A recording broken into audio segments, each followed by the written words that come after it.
Hallelujah. Hallelujah. Hallelujah.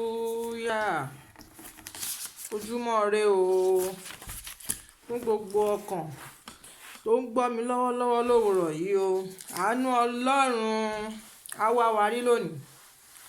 Ewu ọjọ́ òní, ìbànújẹ́, ẹkún òṣè, orí burúkú, àdánù ọ̀fọ̀, ikú òjijì, àìsàn tó máa bọ́jú ènìjà yìí lórúkọ Jésù. Kò ní jẹ́ tèmi àti tìwọ ọkàn tó ń gbọ́ mi lọ́wọ́lọ́wọ́ báyìí. Lórúkọ Jésù kò ní jẹ́ tiwa o. Àánú Ọlọ́run ló máa wá wa rí o. Ojú rere rẹ̀ á wá wa rí tọmọtọkọ wa. Ọlọ́run á dìde ìrànlọ́wọ́ fún wa lénìí.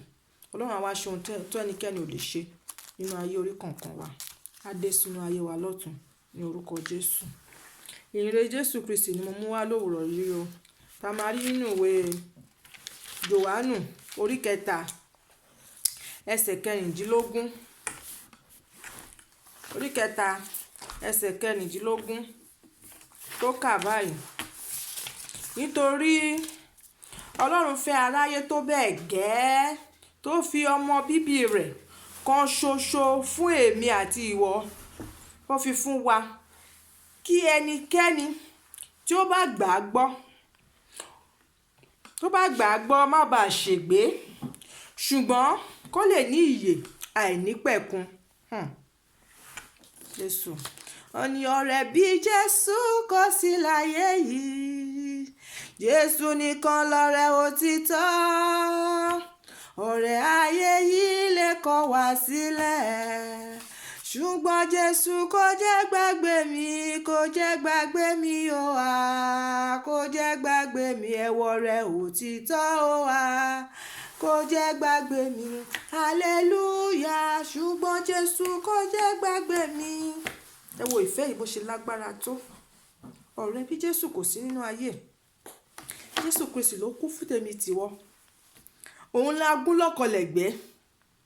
Adéládé ẹ̀gún, atutọ́ sí lára, a fún ní ọtí kíkan mu nítorí ẹ̀ṣẹ̀ tèmi, nítorí ẹ̀ṣẹ̀ tìrẹ.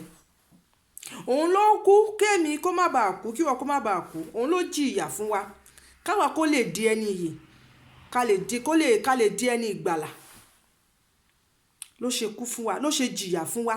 Ìyà tí a ní kò lè jìyà fún wa. Bàbá wa kò lè jìyà fún wa, kò lè kú fún wa. Ọ̀rẹ́ kò lè kú fún tèmi tìrẹ. Jésù Kristi nìkan, òun ló kú fún wa. Ní ó kú fún wa tán, tá ká yí padà, ká máa tẹ̀lé, ká máa ṣe ìfẹ́ rẹ̀. A ò ṣe ìfẹ́ rẹ̀ o.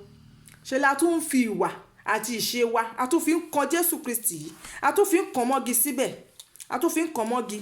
Nígbà tá a bá ń ṣe ohun tí tí inú Ọlọ́run ò dùn sí, tá a bá ń ṣe ohun tí Ọlọ́run ò nífẹ̀ẹ́ sí, pẹ̀lú èyí a tún kan Jésù Kristi, à ń kàn mọ́gi síbẹ̀ sí i.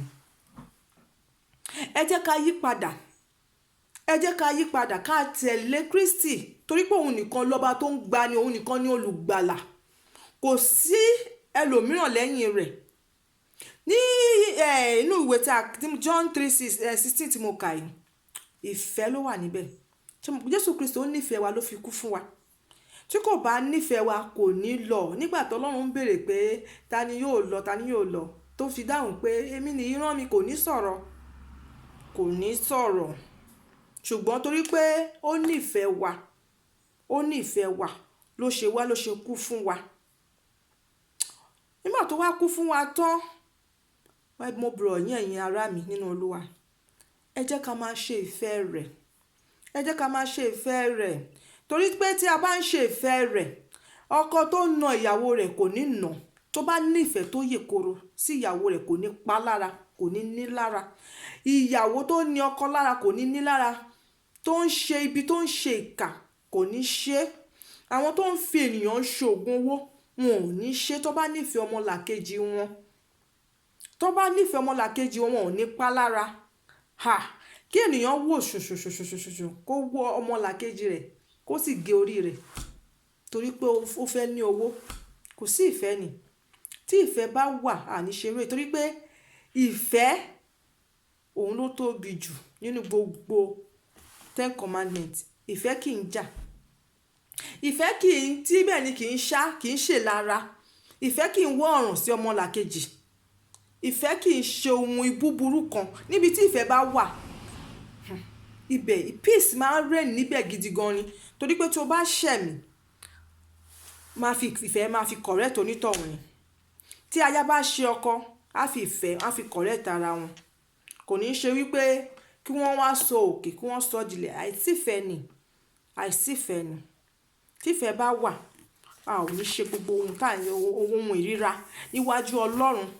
A ò ní máa ṣe gbogbo ohun ìríra tó ní Ọlọ́run ò dùn sí, a ò ní máa ṣe níwájú Ọlọ́run, a ò ní máa ṣe. Nítorí wípé ọ̀rẹ́ ayé yìí wọ́n máa ń kọni ní ìgbà tí ìṣòro bá dé o, nígbà tí wàhálà bá wà, ọ̀rẹ́ wọn ò ní dúró, wọ́n máa sá lọ ni. Kódà ẹbí mìíràn gan wọn ò ní dúró, wá wò pé òun ló ní ìṣòro ẹ o, kó nìkan máa gbé. Ṣùgbọ́n tó bá ní Kristi, ó ṣetán láti ran ẹ̀dá lọ́wọ́, ó ṣetán láti ràn wá lọ́wọ́, láti rí gbogbo ìdààmú àti ìṣòro wa, láti sọ gbogbo ẹ̀ di pẹ̀tẹ́lẹ̀, láti sọ gbogbo ogun tó dojúkọ wá. Ó ṣetán láti bá wa ṣe ogun náà, ó ṣetán láti bá wa ṣe ogun náà.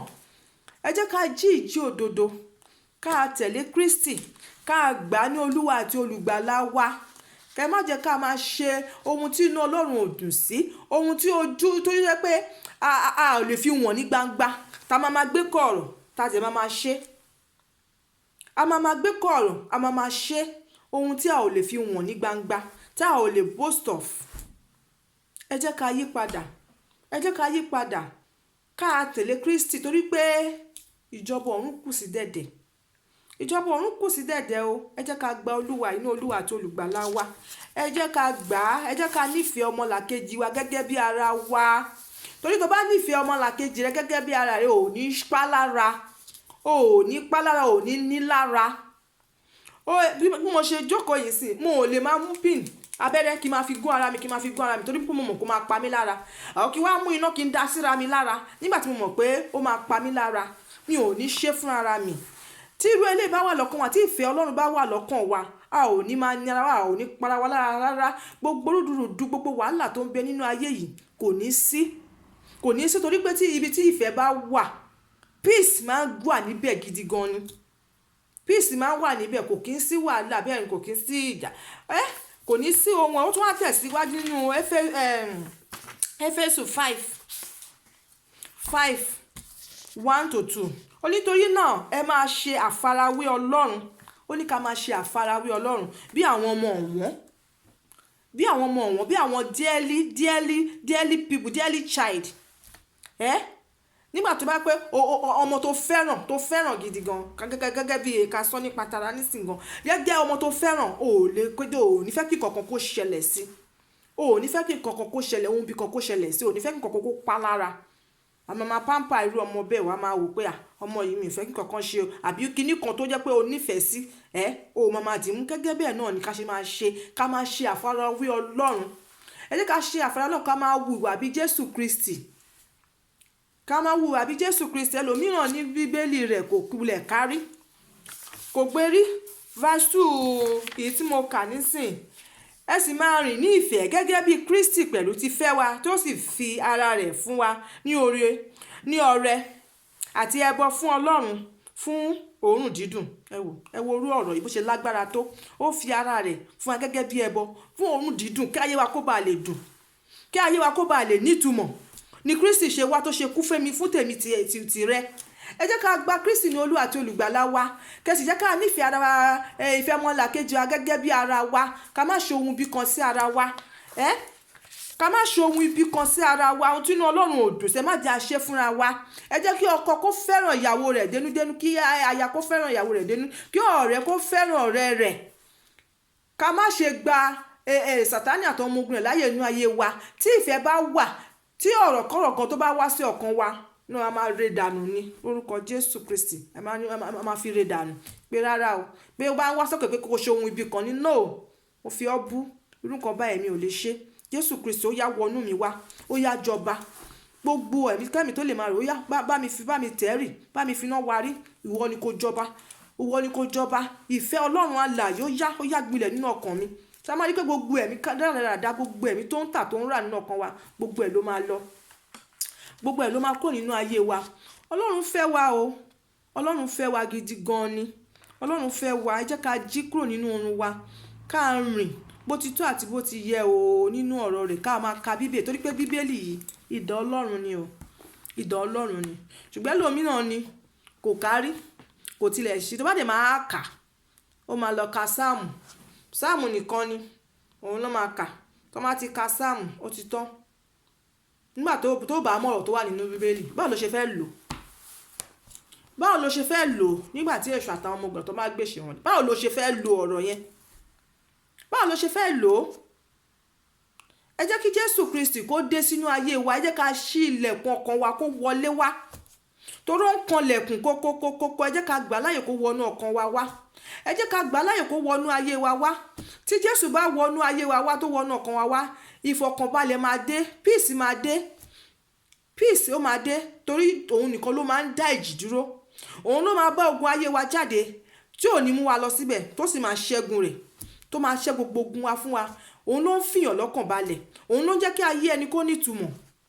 Lọ́gán tó dé sínú ayé ọkùnrin ará Bethsaida ni tó wà létí odò Bethsaida fún 38 years. Lọ́gán tó débẹ̀ lọkùnrin náà lórí ìwòsàn, lórí àyípadà nínú ayé rẹ̀. So ẹ jẹ́ ká gbà á ní Olúwa àti olùgbàlà wa. Ẹ jẹ́ kó dé sínú ayé wa láti ṣe àwọn ohun ìyanu, láti ṣe iṣẹ́ àmì àti iṣẹ́ àrà nínú ayé wa. Ẹ jẹ́ ká gbà á láàyè nínú ayé wa.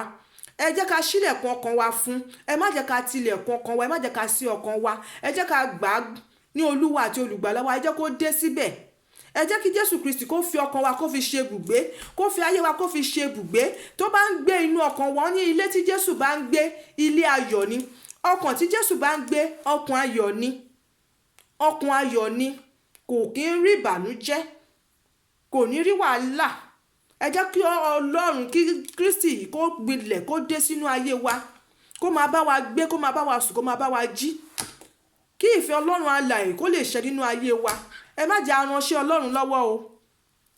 Gbogbo àwọn tó ń ránṣẹ́ Ọlọ́run lọ́wọ́, àbùkù náà bá bọ̀ ń bẹ o. Kò sẹ́ni tó lè ránṣẹ́ Ọlọ́run lọ́wọ́. Kò sẹ́ni tó lè ràn lọ́wọ́. Òun nìkan ló níṣẹ́, òun ló ń ṣiṣẹ́. Ẹ jẹ́ kó ṣiṣẹ́ àmì àti iṣẹ́ ìyanu nínú ayé wa. Nígbà tá bá gbà láyè ni o. Torí tí a ò bá gbà láyè, kò lè dá sí. Tí yóò bá pe Ọlọ́run sínú ẹ̀ pé mo ti ṣe tán, máa bọ̀ o. Ọlọ́run kò ní dá sí. A máa wò ni. A máa wò ni. Àfi tó bá pè, tó invite rẹ̀ sínú ayé rẹ̀, ó máa wá. Tó bá wá, á gbilẹ̀ síbẹ̀, á sì máa ṣe, á sì máa kọ́ ẹ gẹ́gẹ́ bó ṣe jẹ́ kó ṣe, bó ṣe máa rìn, tó ò fi ní ṣìṣe, tó ò fi ní ṣẹ̀ṣẹ̀ gbé. Ẹ̀mí mọ́ Ọlọ́run á wá gbilẹ̀, á máa tọ́ ẹ sọ́nà.